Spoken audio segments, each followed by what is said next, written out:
Seguindo a aula, vamos falar sobre as projeções cartográficas.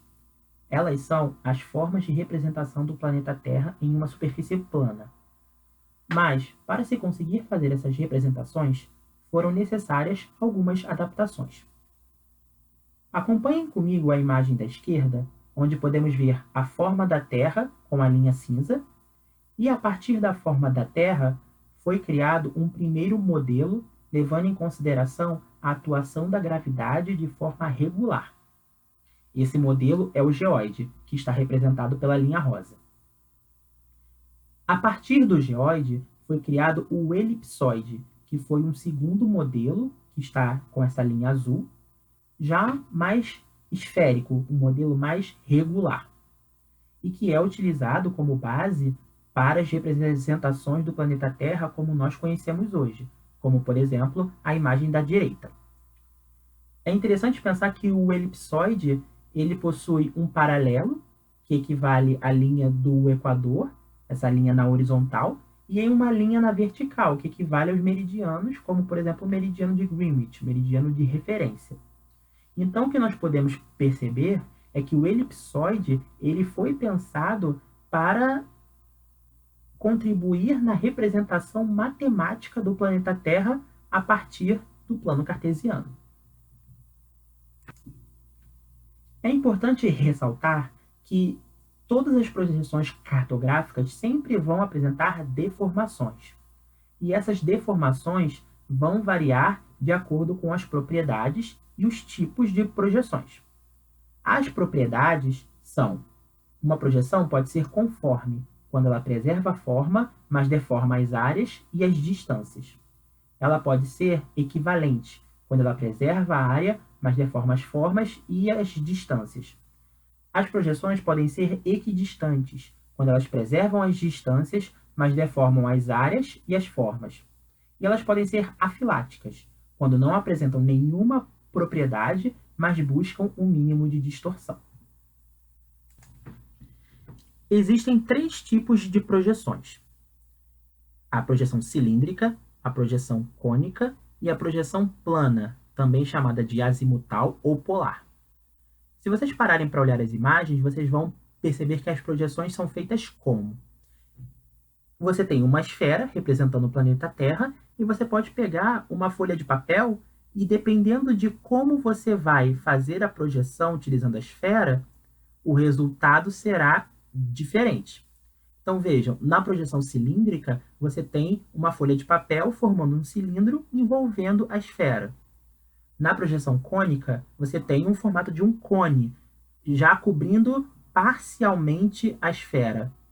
E a projeção plana, que seria como se fosse a folha reta, sem nenhuma alteração, ela só vai tocar uma área, uma parte da esfera. Então vejam abaixo os resultados que elas podem trazer, não são os mesmos.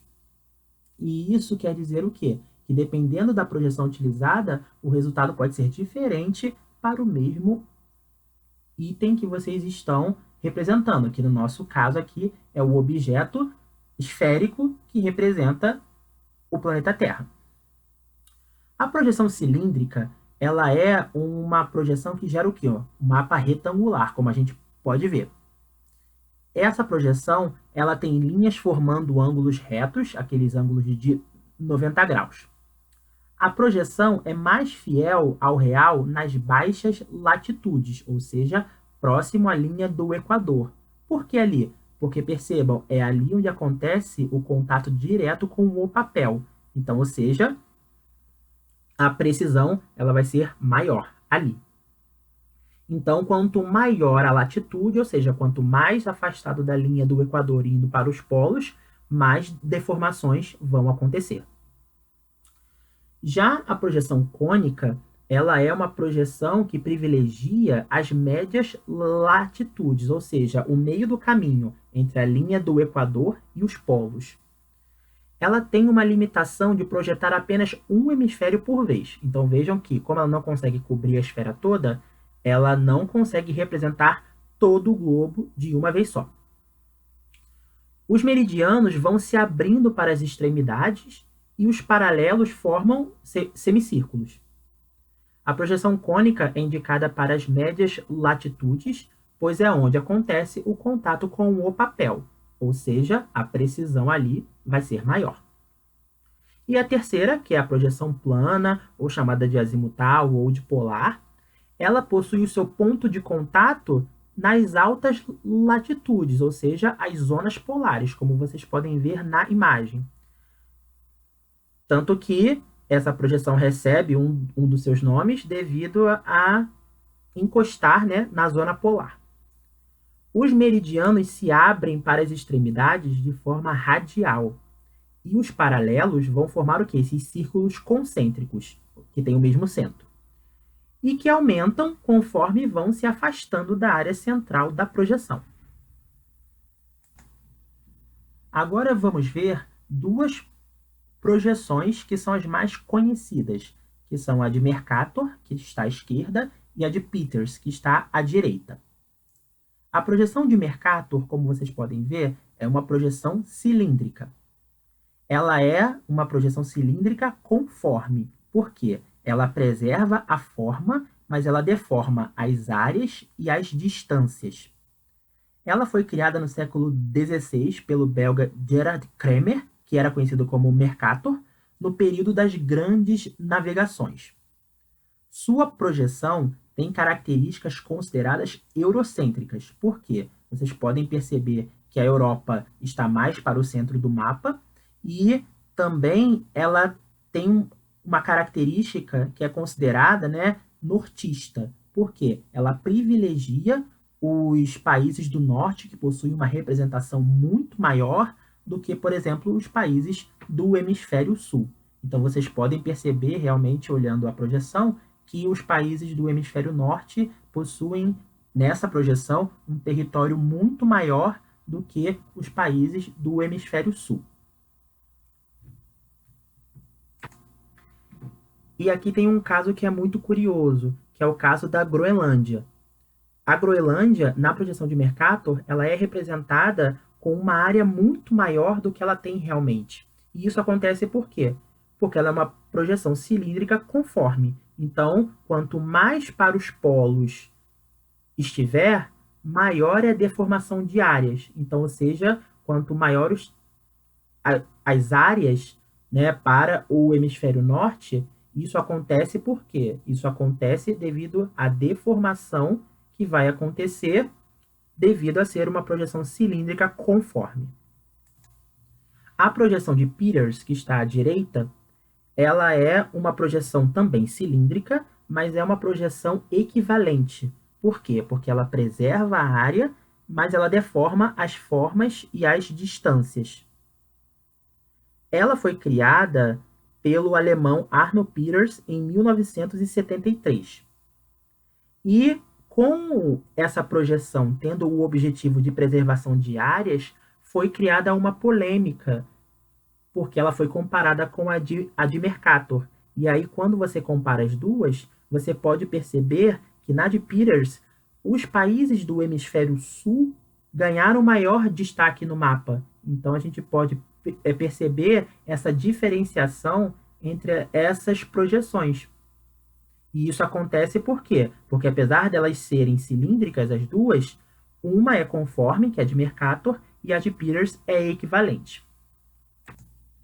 Eu vou trazer aqui um caso que é o caso do símbolo da ONU, que inclusive já foi até questão de vestibular. Se a gente parar para olhar esse símbolo da ONU, a gente pode ver claramente que se trata de uma projeção plana, ou azimutal, ou polar. Por quê? Se a gente imaginar aquela folha de novo, tocando a esfera, a gente vai ver que ela só vai tocar o quê? O polo, né? Então, essa referência ela é muito forte aqui, quando a gente pode ver claramente, e a gente vê que está representado o quê? O Polo Norte. E essa representação do Polo Norte, existem pesquisadores que afirmam que essa representação não acontece à toa. Na verdade, essa representação do Polo Norte, em sua grande maioria nesse símbolo, tem a ver com o quê? Com os países do hemisfério norte, que são os países que têm mais influência nas decisões que são tomadas pela ONU. Então, essa questão também é interessante da gente pensar como as projeções cartográficas podem ser utilizadas como elementos, inclusive, de geopolítica. Um outro caso interessante também da gente olhar são os mapas anamórficos. Se a gente parar para pensar no nome, né, o A prefixo é de negação, né, e a ideia de morfo, né, a ideia de forma. Então, os mapas anamórficos, eles têm a ver com o quê? Com um mapa feito com uma deformação proporcional. Então, o que acontece aqui? Aqui, os mapas sofrem essa deformação de forma intencional para que o que está sendo representado ali, né, o tema de interesse que é representado no mapa, ele fique mais evidente e assim seja visto de forma mais direta. E aí, nesse exemplo que eu trago, é o mapa do Brasil com a população total, né, o número de habitantes por estado em 2017. À esquerda, podemos ver a representação clássica do nosso país, dividido por estados, e nesse mapa, quanto mais escuro o tom que está dentro do estado, maior, né, é a quantidade de pessoas que moram naquele estado.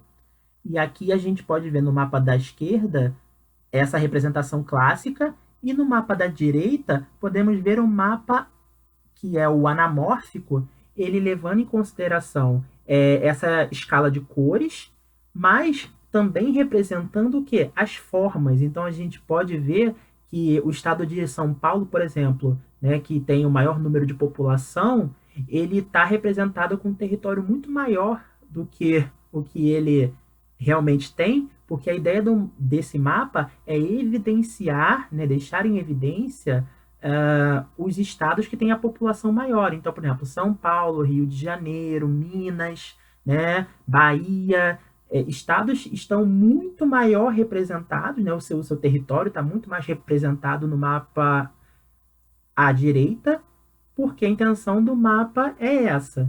Enquanto que os outros estados, por exemplo, que têm o tom mais claro, ou seja, se significa que são os estados que têm menos população, estão representados com territórios muito menores do que eles originalmente têm. Então a gente pode ver que um mapa com distorção intencional, com deformação intencional, ele também pode ser utilizado para se passar uma informação de forma mais direta.